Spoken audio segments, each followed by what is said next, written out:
What's up, Raiders? Just want to talk about some motion graphs here. So when you start with a position time graph, kind of like an analogy with everyday life, it doesn't matter where you are, it matters where you're headed. That's kind of the first question I would encourage you to ask yourself when you're trying to go from a position time graph to a velocity time graph. So what do I mean when I say ask yourself, which direction you're headed, towards the positive direction or towards the negative direction? So for each distinct change in the motion, we'll label those segments. So in this case, we have A, B, C, D, and E. I'll just tackle them one at a time. So if you look at segment A, you're moving towards a positive direction. So yes, part of the time you're physically at a negative position, but again, just like in life, it doesn't matter where you are, it matters where you're headed.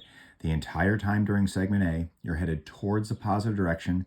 So that means you have to have a positive velocity for segment A. So instantly you already know you're starting somewhere up here. Then the next question to ask yourself is, as you're moving towards a positive direction during A, are you speeding up, slowing down, or moving at constant velocity?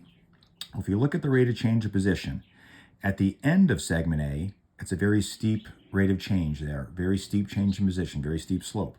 That means you're covering a lot of ground in a short block of time. You're going fast. But if you look at the beginning, the position's barely changing at all, and that corresponds with barely moving, so your velocity is almost zero. So putting those things together, you're going towards a positive direction, so you have to have a positive velocity, and you're getting faster, so the velocity has to go away from zero. And at the very beginning here, this is a bit of a judgment call. If you think it's completely horizontal and the position's not changing at all, then your velocity would start at zero. But if you feel like, hey, right off the bat, the position's barely changing here, but it is changing, so then your velocity would be just a little bit above zero. So it'd be something like this. And do the best you can to line up your segments. So segment A with segment A.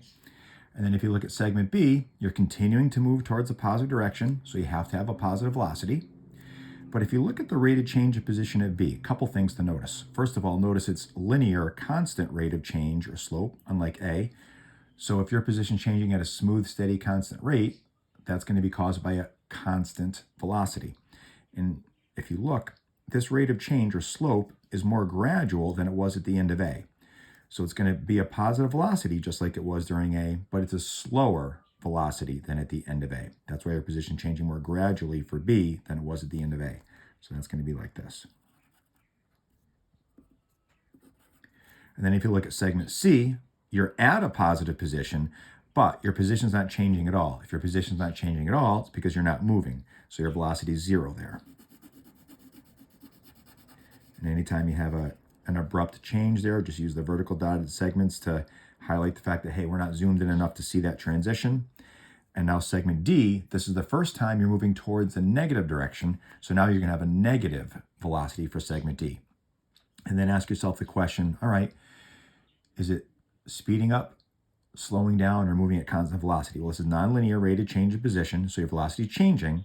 And if you look, at the very beginning of D, it's very steep. Your position is changing very rapidly. That means you're going very fast. But as time goes by during D, your position is changing more and more gradually, so you're slowing down. And then your velocity is approaching zero. So a negative velocity, where your velocity is approaching zero because you're slowing down, is going to go like this. And again, a bit of a judgment call. I'm making the judgment call that as the position levels off here, the rate of change of position, you're slowing down, your velocity is approaching zero, but I'm interpreting it as the rate of change of position never gets fully horizontal, meaning the position's still changing at the very end, so my velocity is not quite zero. And then during segment E, you're continuing to move towards a negative direction, so it's got to be a negative velocity, so you're again down here. But if you look at the rate of change of the slope, it's constant rate of change, so that corresponds with a constant velocity. So it's going to be a negative constant velocity, and if you look, the rate of change is much steeper for E than it was at the end of D, so that means you're going a lot faster during E than you were at the end of D. So that's going to be like this.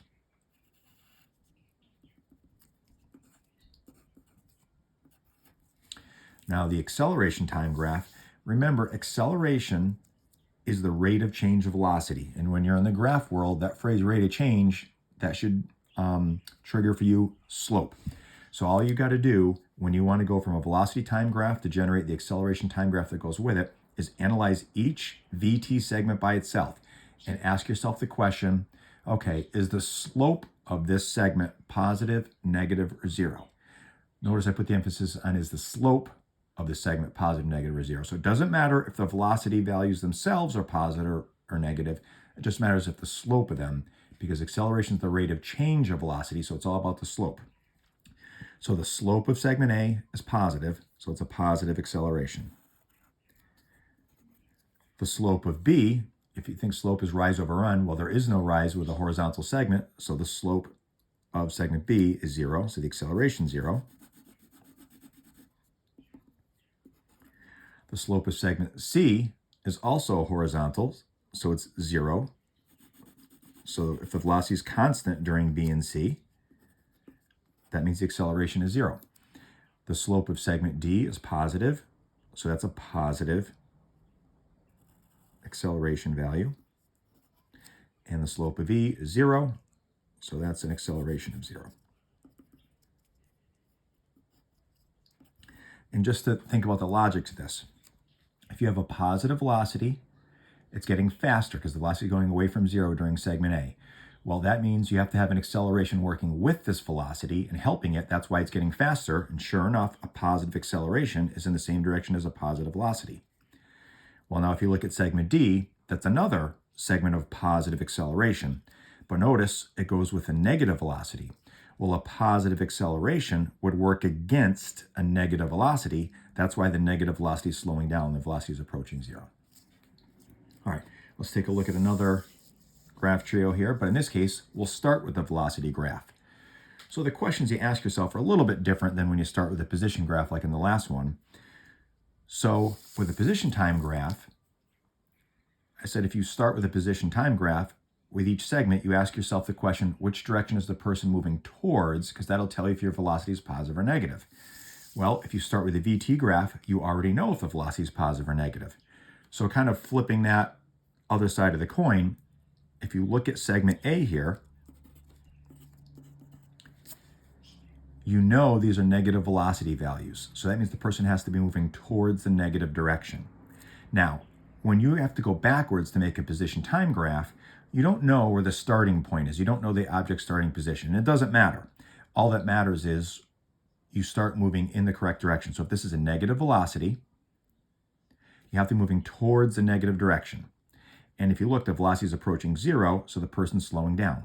So you can really put those two things together now and say, okay, I got to be going towards a negative direction, but I'm slowing down. And the velocity approaches 0, but it doesn't quite hit 0.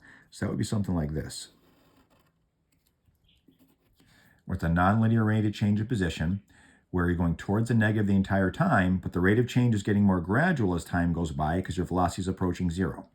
Now, if you look at segment B is a negative velocity, so you have to continue moving towards the negative direction, but some adjustments from segment A. It's a linear, constant velocity, so that means your position is going to change at a smooth, steady rate. And notice that these velocity values, they're further away from 0, so as soon as segment B starts, you're instantly traveling faster than you were at the end of A.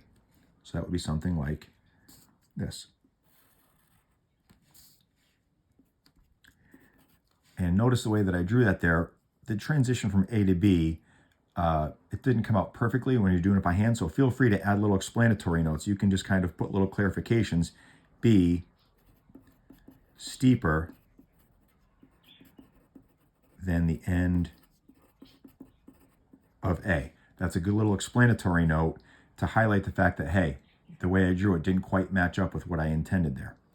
Now, if you look at segment C, you've got a positive velocity. So now that has to be going towards a positive direction. And if you look, the velocity starts at 0, and then it smoothly gets faster as the velocity goes away from 0. So that's going to be something like this. It's going towards a positive the entire time, but as the velocity gets further and further away from 0, it's getting faster and faster. So the rate of change of position is increasing. The slope is getting steeper and steeper because you're covering more and more ground every instant. And then finally, during segment D, that's a constant positive velocity, so you're continuing to move towards the positive direction, but notice the velocity during D is closer to 0 than it was at the end of C, so you instantly slow down when you get to D. So that's going to be something like that.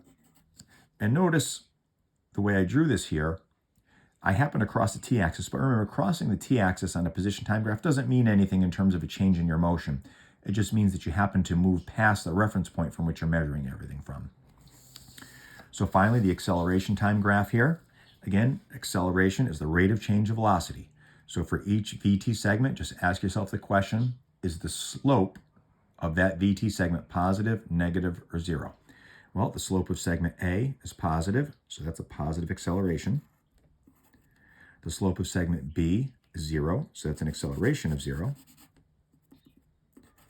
The slope of segment C is positive, so that's a positive acceleration. The slope of segment D is 0, so that's an acceleration of 0. And in terms of like greater degree of detail here, if you look, this is just hand drawn, but if you look at the slope of A and the slope of C, visually, they look to be about the same slope, so that's why corresponding the acceleration values were the same.